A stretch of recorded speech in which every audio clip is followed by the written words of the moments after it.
এখন তো শীতকাল চলে আসছে আর এই সময় নতুন গুড়ের পায়েসের একটু আলাদা কদর থাকে। আসসালামু আলাইকুম, হোম শেপে আপনাদের সকলকে স্বাগতম। আজ আমি আপনাদের ট্রেডিশনাল খেজুর গুড়ের পায়েস তৈরি করে দেখাবো। এই পায়েসটা খেতে যে কতটা মজা হয় তা আমরা কম বেশি সবাই জানি। আজ আমি আপনাদের সাথে এই মজাদার পায়েসের রেসিপিটি শেয়ার করব। আগে থেকেই 1/3 কাপ চিনি গুঁড়া চাল 30 মিনিট পানিতে ভিজিয়ে রেখে পানিটা ঝরিয়ে নিয়েছি। লাগবে 1 কাপ খেজুর গুড়, 4টা এলাচ, 1টা তেজপাতা, 2 টুকরো দারুচিনি আর কিছু কিশমিশ। এবার চুলায় একটি প্যান বসিয়ে এতে 1 litre full fat liquid milk দিয়ে কিছুক্ষণ ফুটিয়ে নিতে হবে।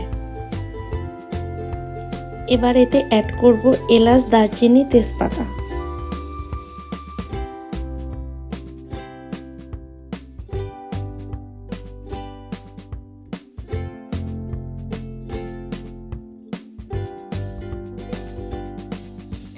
মাঝে মাঝে একটু নেড়ে দিতে হবে। যখন দুধটা একটু ঘন হয়ে আসবে এ পর্যায়ে দিয়ে দিতে হবে ধুয়ে রাখা চিনি গুঁড়া চাল।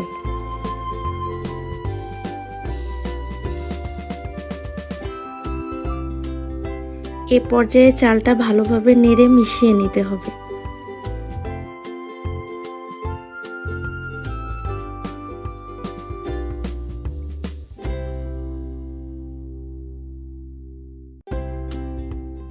এখন এতে অ্যাড করব ধুয়ে রাখা কিশমিশগুলা।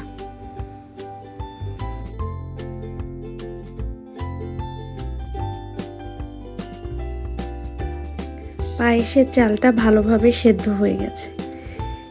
এরপর আমি এর মধ্যে দিয়ে দিচ্ছি 1 কাপ খেজুরের গুড়।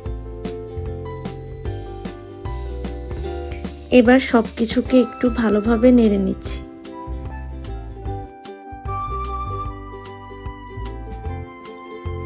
গুড়টাকে ভালোভাবে মিশিয়ে নিয়েছি।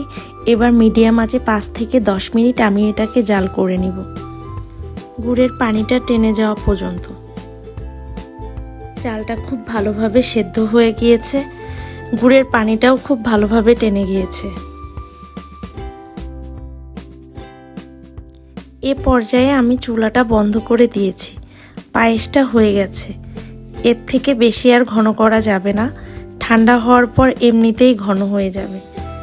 তৈরি হয়ে গেছে আমার মজাদার খেজুর গুড়ের পায়েস। আশা করছি আমার খেজুর গুড়ের পায়েসের রেসিপিটি আপনাদের ভালো লেগেছে।